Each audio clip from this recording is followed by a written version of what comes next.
ನಮಸ್ಕಾರ ಬಂಧುಗಳೇ, ಇಬ್ಬನಿ ನ್ಯೂಸ್ಗೆ ಸ್ವಾಗತ. ನೀವಿನ್ನೂ ಇಬ್ಬನಿ ನ್ಯೂಸ್ಗೆ ಸಬ್ಸ್ಕ್ರೈಬ್ ಮಾಡಿಕೊಂಡಿರದಿದ್ದರೆ ದಯವಿಟ್ಟು ಈಗಲೇ ಸಬ್ಸ್ಕ್ರೈಬ್ ಆಗಿ.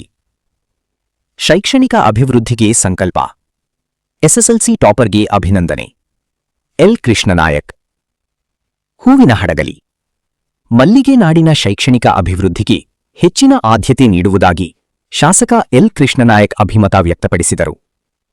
ಪಟ್ಟಣದ ತಾಲೂಕು ಪಂಚಾಯಿತಿ ರಾಜೀವ್ ಗಾಂಧಿ ಸಭಾಂಗಣದಲ್ಲಿ ಮಂಗಳವಾರ ಕರ್ನಾಟಕ ರಾಜ್ಯ ಸರ್ಕಾರಿ ನೌಕರರ ಸಂಘದ ವತಿಯಿಂದ 2025-26ನೇ ಸಾಲಿನ ಎಸ್ಎಸ್ಎಲ್ಸಿ ಪರೀಕ್ಷೆಯ ಸಾಧಕ ವಿದ್ಯಾರ್ಥಿಗಳಿಗೆ ಹಾಗೂ ಶಾಲಾ ಶಿಕ್ಷಣ ಇಲಾಖೆಯ ಅಧಿಕಾರಿಗಳಿಗೆ ಗೌರವ ಸಮರ್ಪಣೆ ನೆರವೇರಿಸಿ ಅವರು ಮಾತನಾಡಿದರು. ಎಸ್ಎಸ್ಎಲ್ಸಿ ಪರೀಕ್ಷೆಯಲ್ಲಿ ಹೆಚ್ಚು ಅಂಕ ಪಡೆದವರು ಈ ಬಾರಿ ಗ್ರಾಮೀಣ ಪ್ರದೇಶದ ವಿದ್ಯಾರ್ಥಿಗಳು. ಇಟಗಿ ಹಾಗೂ ನಂದಿಹಳ್ಳಿ ಸರ್ಕಾರಿ ಪ್ರೌಢಶಾಲೆಯ ಮಕ್ಕಳು ಕನ್ನಡ ಮಾಧ್ಯಮದಲ್ಲಿ ಸಾಧನೆ ಮಾಡಿರುವುದು ವಿಶೇಷ. ಸತತ 2ನೇ ಬಾರಿಗೆ ಕಲ್ಯಾಣ ಕರ್ನಾಟಕ ವಿಭಾಗದಲ್ಲಿ ಪ್ರಥಮ ಸ್ಥಾನ ಲಭಿಸಿದೆ. ಇದು ಹೆಗ್ಗಳಿಕೆ ಎಂದು ತಿಳಿಸಿದರು. ಕೇವಲ ಪರೀಕ್ಷೆಗಾಗಿ ಮಾತ್ರ ಬೋಧನೆಯಾಗಬಾರದು. ಕಲಿಕೆ ಶಾಶ್ವತವಾಗಿ ಉಳಿಯಬೇಕು. ಮಕ್ಕಳ ಮುಂದಿನ ಬದುಕಿಗೆ ಆಸರೆಯಾಗುವಂತೆ ಪ್ರಾಥಮಿಕ ಶಾಲಾ ಹಂತದಲ್ಲಿ ಉತ್ತಮ ಗುಣಮಟ್ಟದ ಶಿಕ್ಷಣ ನೀಡುವಂತ ಇಲಾಖೆ ಗಮನ ಹರಿಸಬೇಕು ಎಂದು ತಿಳಿಸಿದರು. ಟಾಪರ್ ಸನ್ಮಾನ. ಎಸ್ಎಸ್ಎಲ್ಸಿ ಪರೀಕ್ಷೆಯಲ್ಲಿ ಹೆಚ್ಚು ಅಂಕ ಪಡೆದವರು ಇ ಪೂಜಶ್ರೀ 620, ಕೆಬಿ ಪೂಜಾ 619, ನಾಗರಾಜ 619, ದಯಾನಂದ ಅಕ್ಕಿ 619, ಬಿ ಆಶಾಬಾನು 618, ಎಕೆ ಗಣೇಶ 618. ವಿದ್ಯಾರ್ಥಿಗಳಿಗೆ ಶಾಸಕರು ಗೌರವ ಸಮರ್ಪಣೆ ನೆರವೇರಿಸಿ ಶುಭ ಹಾರೈಸಿದರು. ಮಾಜಿ ಶಾಸಕ ನಂದಿಹಳ್ಳಿ ಹಾಲಪ್ಪ, ಕ್ಷೇತ್ರ ಶಿಕ್ಷಣಾಧಿಕಾರಿ ಮಹೇಶ್ ವಿ ಪೂಜಾರ ಮಾತನಾಡಿದರು.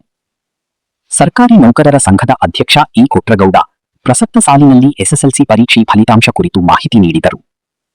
ಈ ಸಾಲಿನ ಎಸ್ಎಸ್ಎಲ್ಸಿ ಪರೀಕ್ಷೆಯಲ್ಲಿ 100% ಫಲಿತಾಂಶ ಪಡೆದ ಒಟ್ಟು 32 ಪ್ರೌಢಶಾಲಾ ಮುಖ್ಯ ಗುರುಗಳಿಗೆ ಶಾಸಕರು ಸನ್ಮಾನಿಸಿ ಅಭಿನಂದಿಸಿದರು. ಪುರಸಭೆ ಮಾಜಿ ಅಧ್ಯಕ್ಷ ವಾರದ ಗೌಸ್ ಮುಹಿದ್ದೀನ್, ಬಿಆರ್ಸಾ ಎ ಕೋಟೆಪ್ಪ, ಅಕ್ಷರ ದಾಸೋಹ ಸಹಾಯಕ ನಿರ್ದೇಶಕ ವಿ ಹನುಮಂತಪ್ಪ, ದೈಹಿಕ ಪರಿವೀಕ್ಷಕ ರಫಿ ಅಹಮದ್ ಖವಾಸ್, ಸಿಡಿಪಿಒ ರಾಮನಗೌಡ, ಎಂಪಿಎಂ ಅಶೋಕ್, ಮುಖ್ಯ ಗುರುಗಳ ಸಂಘದ ಅಧ್ಯಕ್ಷ ಇಎಂ ಕಾಂತೇಶ್, ಸಹಶಿಕ್ಷಕರ ಸಂಘದ ಅಧ್ಯಕ್ಷ ಎಂ ಶಿವಲಿಂಗಪ್ಪ, ಪರಶುರಾಮ, ಸಿ ಚಂದ್ರಪ್ಪ ಇತರರು ಉಪಸ್ಥಿತರಿದ್ದರು. ಕೆ ಮಾದೇಶ್ವರ, ಹೊಂಬಾಳಿ ಕೊಟ್ರೇಶ್ ಮತ್ತು ಎಸ್ಎಂಸಿ ಅಧ್ಯಕ್ಷರು ವೇದಿಕೆ ಹತ್ರ ಬಂದು ಒಂದು ಫೋಟೋ ಇದರಲ್ಲಿ ಪಾಲ್ಗೊಳ್ಳಬೇಕಾಗಿ ವಿನಂತಿ ಮಾಡಿಕೊಳ್ಳುತ್ತೇವೆ. ಜೆಎಚ್ಎಸ್ ಬ್ಯಾಲನ್ಸಿಯ ಮುಖ್ಯ ಗುರುಗಳು, ಹಾಗೇನೆ ಜೆಎಚ್ಎಸ್ ತಿಮ್ಲಾಪುರ 63 ಮುಖ್ಯ ಗುರುಗಳು, ಜೆಎಚ್ಎಸ್ ಕೊಂಬಳಿಯ ಮುಖ್ಯ ಗುರುಗಳು, ಹಾಗೇನೆ ಎಂಡಿಆರ್ಎಸ್ ಗಿರಿಯಾಪುರ ಮಠದ ಎಂಡಿಆರ್ಎಸ್ ಮೊದಲಘಟ್ಟ ಸ್ಕೂಲ್.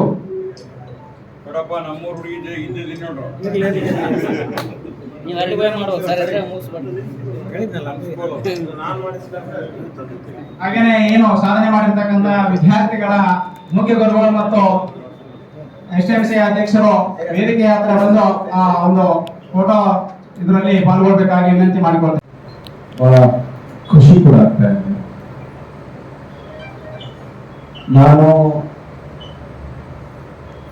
ಶಾಸಕನಾಗಿ ಬರೋಕ್ಕಿಂತ ಮುಂಚೆ ಶಾಸಕನಾಗಬೇಕು ಅಂತೇಳಿ ನಾನು ಕನಸ್ಕೊಂಡ. ನಾನು ಯಾವುದಕ್ಕೆ ಶಾಸಕನಾಗಬೇಕು, ಏನ್ ಕೆಲಸ ಕೊಟ್ಟರೆ ನಾನು ಶಾಸಕನಾಗಬೇಕು ಅಂತೇಳಿ ಮನವರಿಕೆಗಳು ಮಾಡ್ಕೊಂಡಾಗ ಪ್ರಥಮ ಸ್ಥಾನದಲ್ಲಿದ್ದು ಈ ಕ್ಷೇತ್ರವನ್ನು ಶೈಕ್ಷಣಿಕವಾಗಿ ಪರಿವರ್ತನೆ ಮಾಡಬೇಕನ್ನೋದು ಒಂದು ಮೂಲ ಉದ್ದೇಶದಿಂದ ನಾನು ಶಾಸಕನಾಗಿದ್ದೆ. ತಾವೆಲ್ಲರೂ ಗಮನಿಸಿದ್ದೀರಿ, ನಾನು MLA ಆಗಿದ್ಮೇಲಿಂದ ಪ್ರತಿ ಗ್ರಾಮ ಬಂದಾಗ ಶಿಕ್ಷಣ ಕ್ಷೇತ್ರದ ಯಾವುದೇ ಕಾರ್ಯಕ್ರಮಗಳು ಬಂದಾಗ ನನ್ನ ಉದ್ದೇಶಗಳು